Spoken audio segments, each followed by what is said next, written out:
Monsieur Yorana et bienvenue dans votre journal sur TNTV. Très heureuse de vous retrouver en ce vendredi 13 février. Au sommaire de ce soir. La lutte contre les stupéfiants se poursuit. À la veille des vacances scolaires, une vaste opération de contrôle a été menée simultanément à la gare maritime de Papeete et à l'aéroport de Tahiti Fa'a. Police, gendarmerie, douane et équipe cynophile ont coordonné leurs moyens. Frais bancaires sous surveillance, un nouvel accord signé ce matin pour limiter les hausses de tarifs et réduire l'écart avec l'Hexagone. En ligne de mire, l'inclusion financière et la protection des ménages les plus vulnérables. Des images rares, parfois uniques au monde, menacées par le temps et l'obsolescence des technologies, le FIFO dévoile Pacific Echoes, un programme régional pour préserver la mémoire audiovisuelle du Pacifique. Nous en parlerons avec notre invitée Clotilde Chéry-Chalet, conseillère en communication à la communauté du Pacifique. Et en cette période du Nouvel An chinois, elle en est l'un des symboles les plus attendus. La danse du lion, acrobatique et exigeante, demande une préparation physique intense. Nous plongerons dans les répétitions et les entraînements en fin d'édition.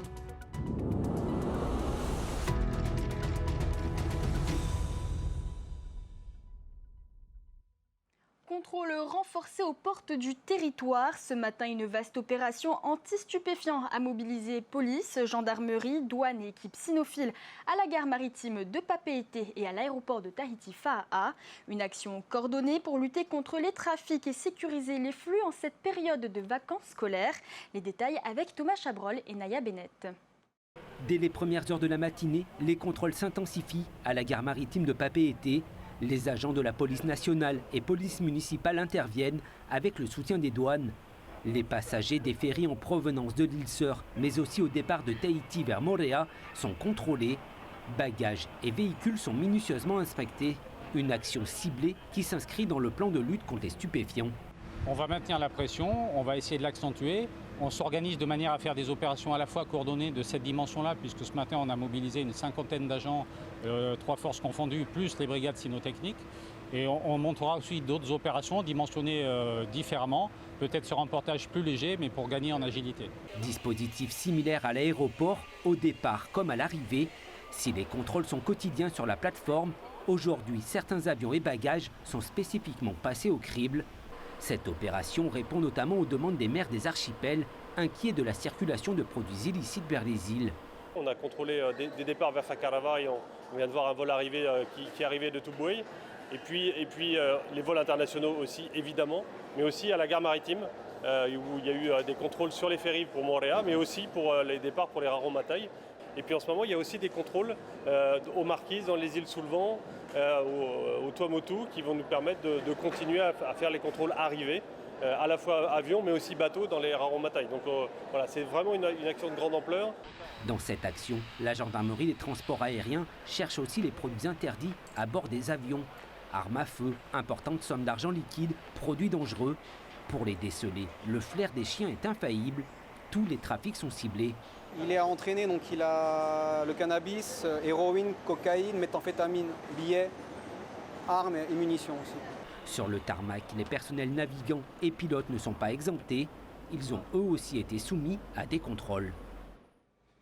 Elle a été nommée ce matin. La nouvelle ministre de l'Éducation, Samantha Bonet-Tirao, affirme vouloir s'inscrire dans la continuité de son prédécesseur Roni Teripaya.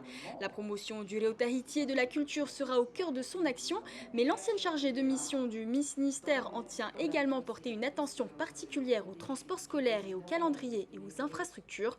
On l'écoute au micro de Mike Léral et Thomas Chabrol. Ce sont des chantiers prioritaires parce qu'autrement on ne peut pas mener les enfants à la réussite. Et puis derrière, au fait, tous ces chantiers, il y a des ressources humaines qui ont besoin d'être assurées et d'être accueillies dans de bonnes conditions. Autrement, on ne peut pas aller plus loin. Donc c'est vraiment les chantiers prioritaires que je me fixe là, tout à l'heure déjà. Et ensuite, évidemment, il y a l'accompagnement de la réussite des élèves, mais aussi du bien-être du personnel.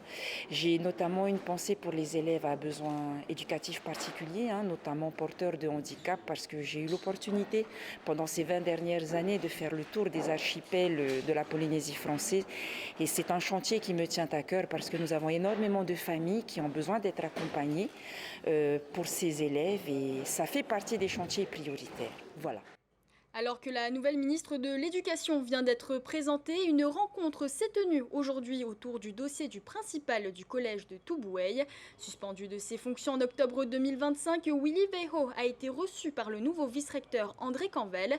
Il était accompagné de son délégué syndical et de son avocat. Un entretien d'une quinzaine de minutes. On écoute Maître Stanley Cross au micro de Veitsiare Nauta. Aujourd'hui, on est informé par un arrêté pris par le ministre de l'Éducation nationale, en précisant bien que c'est sur initiative du ministre de l'Éducation de la Polynésie française, M. Willy Weiho, on lui retire ses fonctions de principal du collège de Matamura et il est affecté comme deuxième adjoint au lycée Paul Gauguin. Voilà la décision qui a été prise et je tiens à souligner, et d'ailleurs le vice-recteur a tenu à bien préciser aussi dans notre entretien que nous avons eu, qui s'est tenu d'une manière tout à fait cordiale et tout à fait respectueuse, ça je tiens à le dire, il n'y a pas de sanction disciplinaire à l'égard de M. Willy Weiho. Voilà. Peut-on vraiment faire baisser les frais bancaires? Ce matin, au Haut-Commissariat, l'ensemble des banques du territoire a signé un nouvel accord pour modérer les tarifs des particuliers. Un dispositif en place depuis plus de 10 ans avec une priorité, accompagner les ménages les plus fragiles et réduire l'écart avec les tarifs pratiqués dans l'Hexagone. Plus de précisions avec notre journaliste Nicolas Pérez.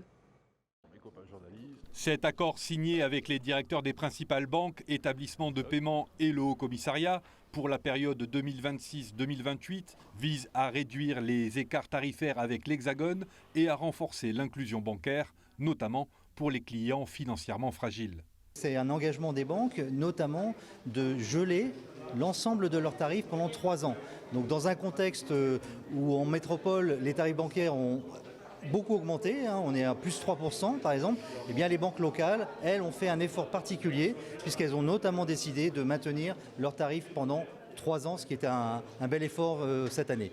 Une harmonisation encore en déséquilibre avec les tarifs appliqués dans l'Hexagone, à l'image des frais de tenue de compte. Si en Polynésie le coût annuel moyen est de 4 445 francs, dans l'Hexagone, ces frais s'élèvent à 3 000 francs malgré une augmentation de près de 6% en 2026. Effectivement, il y a des tarifs qui sont plus élevés, d'autres qui le sont moins, donc on mesure tout ça et l'objectif de ces accords, c'est d'arriver à une convergence petit à petit des tarifs locaux vers les tarifs métropolitains. On n'y est pas encore pour certains tarifs, même si certains, c'est déjà le cas. Donc pour ceux où on est en retard, eh bien, il y a effectivement un effort qui est fait pour pouvoir y converger petit à petit. Parmi les annonces les plus impactantes, celle de la gratuité des abonnements aux services bancaires en ligne. Ça permet aux clients polynésiens d'avoir une offre digitale en banque à distance. D'abord, c'est sécurisé. Donc, ils pourront faire des virements de compte à compte, des virements locaux pour payer leurs factures de vie courante, en fait, l'électricité, l'abonnement téléphonique. Et la banque à distance, elle permet d'avoir un canal de dialogue avec les clients où on peut échanger des documents, on peut surtout toucher les îles éloignées parce qu'on n'a pas des agences partout. Ces mesures servent aussi et surtout à minimiser l'impact de ces frais sur les foyers les plus fragiles qui seraient de plus en plus nombreux malgré une conjoncture économique globalement favorable. La Polynésie est marquée quand même par beaucoup d'inégalités entre les populations. Et ce que l'on observe, c'est que peut-être les populations les plus fragiles souffrent encore davantage que peut-être... vous voyez, alors que l'économie se porte bien, beaucoup en profitent, et tant mieux. Mais par contre, d'autres, au contraire, reculent. L'an dernier, un nombre accru de dossiers de surendettement. Nous avons eu 240 dossiers contre 180 l'année précédente. Donc c'est une augmentation relativement forte. Et d'autres indicateurs montrent aussi un certain ralentissement de la consommation. Ce 5e accord concerne uniquement les comptes particuliers et n'empêche pas les établissements bancaires d'augmenter leurs tarifs sur d'autres services. Sans étiquette, mais avec un soutien de poids, Papeete Tauhiti Nena défend sa candidature à la tête de liste Papeete Tohu Oire, une gestion municipale différente, loin des clivages idéologiques. Malgré le soutien officiel d'Oscar Temaru, le candidat assure vouloir parler avant tout de pouvoir d'achat. Première mesure avancée, la gratuité de la cantine. Athéna Milcam s'est entretenu avec lui au siège de campagne. La troisième sera la bonne, espère Tawhiti Nena. Le candidat à la mairie de Papeete, actuel conseiller municipal, veut casser les idées reçues depuis l'annonce du soutien officiel du parti indépendantiste. Un appui qu'il assume néanmoins et qui pourrait devenir un atout. Je remercie également les différents groupes qui ont décidé de se rejoindre à nous, Teva Sylvain, Benjamin, Teva Itia Salman, le secrétaire général de AEHIP, ou sinon la présidente des femmes du Taboura. Ma liste, elle est ouverte pour tout le monde. Nos seuls adversaires sont les problèmes que rencontre la population. Des administrés que Tawhiti Nena estime financièrement désavantagés. Le dernier rapport de la Chambre territoriale des comptes sur Papeete en main. Le candidat dénonce des écarts de tarification avec les autres communes, sur l'eau, sur les déchets ou encore sur la cantine scolaire. Il promet donc une baisse drastique de ses charges. Sur les 48 communes en Polynésie, on est la seule qui veulent charger sur les administrés. Aujourd'hui, rien ne nous empêche. Le CGCT, ça a été encore reporté en 2032, le Code général des collectivités territoriales. Donc la commune, c'est le maire qui décide. En tant que maire et notre équipe, on décidera de donner la gratuité à tous les élèves à Papeete et ça sera une 50aine de millions à injecter dans ce budget pour équilibrer notre budget. À plus long terme, la liste conduite par Tawhiti Nena compte faire adopter un nouveau plan général d'aménagement de la commune. Un objectif qui reprend la première recommandation du dernier rapport de la Chambre territoriale des comptes. Et à Pirée, la bataille électorale s'annonce offensive. La liste Pirée à Tiamaï menée par le sportif Temarama Varney a entamé ses tournées de quartier et défie l'équipe en place depuis 2 mandatures. Les jaunes promettent de mettre l'accent sur les échanges avec la population avec un soutien renforcé aux scolaires. Écoutez Thierry Virgile Tichi et Temarama Varney, figure de proue de Pirée à Tiamaï au micro de Laure Philibert. C'est une ville dortoir et ce que nous souhaitons pour Pirée, c'est que d'abord il puisse y faire bon vivre et ensuite que les gens puissent venir parce qu'il y a de l'activité à Pirée. Aujourd'hui, il n'y a pas beaucoup d'activités et sur la place Auretiniho, nous voulons y construire le marché municipal, ramener le faré artisanal qui n'existe plus. Nous avons aussi le projet d'y implanter un village polynésien. Dès août 2026, nous proposerons aux écoles des matinées d'enseignement essentiellement ciblées donc, sur le matin. Et les après-midi, nous proposerons des activités périscolaires comme des activités culturelles, sportives, artistiques, prises en charge par la commune. C'est la fin de cette page municipale, une campagne que nous continuerons de suivre jour après jour jusqu'au scrutin. Et à l'occasion de sa 23e édition, le FIFO ne se contente pas de célébrer le cinéma océanien. Le festival dévoile Pacific Echoes, un programme régional dédié à la numérisation des archives audiovisuelles du Pacifique et au renforcement de l'industrie culturelle et créative océanienne. Le projet vise à préserver la culture océanienne et à garantir aux jeunes générations l'accès à leurs propres récits. Clotilde Richalet, conseillère en communication à la CPS, pour en parler ce soir sur notre plateau. Clotilde Richalet, donc conseillère en communication, bonsoir. Bonsoir. Alors tout d'abord, quel est l'objectif principal du programme Pacific Echoes ? Alors le programme Pacific Echoes est un programme qui est porté par la CPS, la communauté du Pacifique, et donc par ses 27 pays membres, parce que on est l'idée par nos 27 pays membres. Donc il y a 2 axes principaux à Pacific Echoes. Le premier, ça va être une sauvegarde du patrimoine audiovisuel de la CPS, mais aussi de toute la région. Donc la sauvegarde du patrimoine, ça va être de digitaliser les archives de la CPS, mais aussi de chacun de nos pays membres. Et le deuxième axe, ça va être un fonds de soutien à la création audiovisuelle pour que les jeunes de tous nos pays de la région puissent avoir accès à des fonds pour raconter leurs histoires. Et qu'est-ce qui a rendu ce projet prioritaire aujourd'hui ? Alors sur le côté digitalisation, c'est clairement le fait que toutes les bobines, tous les films des années 50, parce que on a commencé à tourner des épisodes de Pacific Way, qui est des séries documentaires à l'intérieur de la CPS dès les années 50. Donc toutes ces bobines, etc., ont un besoin urgent d'être sauvegardées et digitalisées pour les générations futures. Est-ce que vous avez combien d'heures à digitaliser ? Alors on pense qu'on en a à peu près déjà 6000 heures à digitaliser. Et on n'est pas sûr... Ça représente combien de temps de travail, tout ça ? Alors, on a essayé de calculer. Justement, on en parlait aujourd'hui au FIFO. On pense que si on met quelqu'un sur la digitalisation 8 heures par jour, on en aurait pour plus ou moins 3 ans. Alors pourquoi est-il crucial aujourd'hui de digitaliser justement ces archives ? Alors, pour ne pas les perdre, justement. C'est pour que les générations futures puissent regarder vers le passé, comprendre d'où ils viennent et l'importance de la culture traditionnelle dans la région. Et est-ce que n'importe qui pourra avoir accès à toutes ces archives ? Oui, normalement, ce sera... alors, il y a beaucoup d'étapes avant d'arriver au process d'accès aux archives, mais ce sera accès à tous nos 27 pays membres. Ouais. Et en quoi donc la préservation audiovisuelle contribue-t-elle à renforcer l'identité culturelle océanienne aujourd'hui ? Alors, je pense que c'est juste important de raconter nos histoires et les histoires qui ont été racontées il y a quelques années par des générations avant nous sont importantes pour comprendre d'où on vient et regarder vers le futur.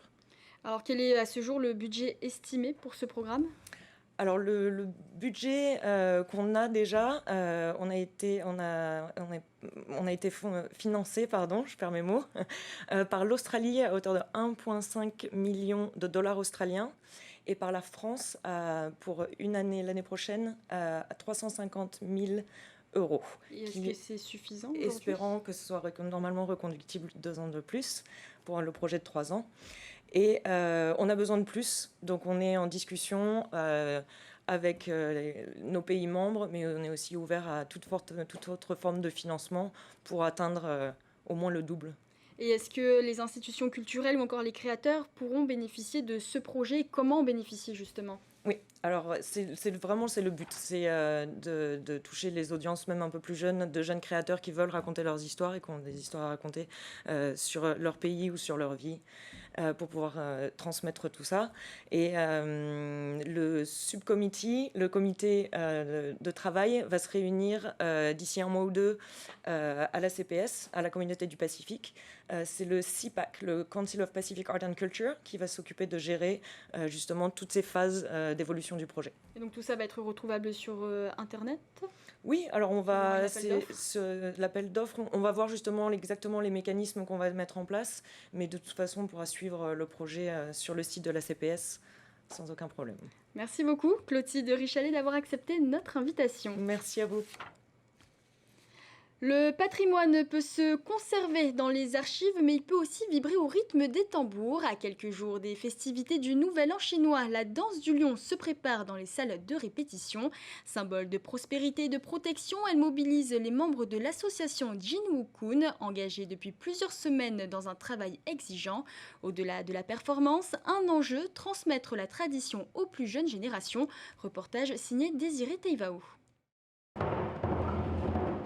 Chaque geste doit être précis, chaque pas synchronisé. Derrière le costume, la danse du lion est un véritable travail d'équipe entre coordination et concentration. Essayez de synchroniser que les deux lâchent en même temps. La danse du lion est bien plus qu'une performance artistique et sportive. Dans la culture chinoise, elle est censée chasser les mauvais esprits et apporter bonheur et réussite pour l'année à venir. Il fut un temps dans un empire chinois, il y avait tout le temps des incidents. Et la coïncidence faisait que l'empereur, il avait un ami qu'on appelait le fou du village, qui avait un lion. Lorsqu'il a fait promener son lion dans l'empire, et les incidents se sont estampés. Donc ils ont vu cette coïncidence. Quand les lions vont danser dans les commerces et tout, ils laissent leur empreinte et apporter la prospérité aux commerçants. Charles participe aux festivités du Nouvel An chinois depuis près de 40 ans. Aujourd'hui encore, il continue de transmettre cet art traditionnel aux jeunes générations. Les nouveaux sont motivés, plus motivés que nous. Quand on a commencé, on n'était pas comme ça. C'était sur le tas. On n'a pas fait de répète. Enfin, nous, les anciens. Je fais un peu de tout, je tape, je danse. J'ai commencé à l'âge de 5 ans, d'abord le Kung Fu. Après, j'ai fait la danse du lion. J'aime faire ça parce que c'est ma passion déjà. Tu as hâte de pouvoir aller danser? Ouais. Surtout d'être avec les copains. Demain matin, au Temple Conti, les lions s'éveilleront. Un moment symbolique pour chasser les mauvais esprits et pour commencer à basculer dans l'année du cheval de feu. Et Et on reste dans les disciplines venues d'Asie. Après la danse du lion, place au Hapkido. Un expert international est actuellement en stage au Fénois. Pendant 2 semaines, les jeunes pratiquants perfectionnent leur technique avant un départ très attendu en Corée du Sud pour leur passage de grade. Oriane Tefao est allée à leur rencontre. Sur les tapis, concentration maximale. Depuis dimanche, le maître Raphaël Coué encadre les élèves du club pour un stage intensif. Objectif, affiner les techniques et préparer les prochains passages de Dan prévus en Corée du Sud en juillet. Déjà sur les 3 jours de présence, il y a une grande motivation, un niveau qui est excellent. Ils respectent bien notre enseignement et donc c'est plutôt facile de leur apporter juste des points de détail puisque en globalité déjà là on va dire que la technique est là et le niveau il y est déjà. Donc là on apporte vraiment des points de détail, des points de perfectionnement pour leur permettre d'optimiser la technique. 5 heures d'entraînement par jour, travail physique, self-défense et enchaînement technique. Un rythme exigeant pour des jeunes déjà très engagés dans leur discipline. Par exemple, un passage de premier dan, il va durer en moyenne 1 heure à 1 heure et demie. Donc ce qui consiste en une série de coups de pied, une série de chutes qu'ils doivent maîtriser parfaitement. Et plus de 250 techniques de self-défense. Parmi eux, Hinaiti, 14 ans, s'entraîne presque quotidiennement. Entre coups de pied, techniques de défense et chutes répétées, elle prépare un passage de grade particulièrement intense. Ce qui m'attire dans cette discipline, c'est les coups de pied, apprendre à se défendre dans différentes situations, savoir chuter, projeter et apprendre à se défendre. Pour faire découvrir la discipline et partager cette expérience unique, le club organise un stage de masse demain ouvert à tous les pratiquants de 13 à 17 heures au dojo de l'UJJP à Haroué. C'est la fin de ce journal, merci de votre fidélité. Retrouvez tout de suite votre émission Ta à Tatoumou avec le portrait de Manéa, agriculteur et apiculteur de Moorea, suivi de l'émission Débrief, puis un peu plus tard Danse avec les stars. Je vous souhaite une excellente soirée sur TNTV et vous retrouve demain à la même heure. Retrouvez ce journal en replay sur notre site internet et notre application mobile TNTV.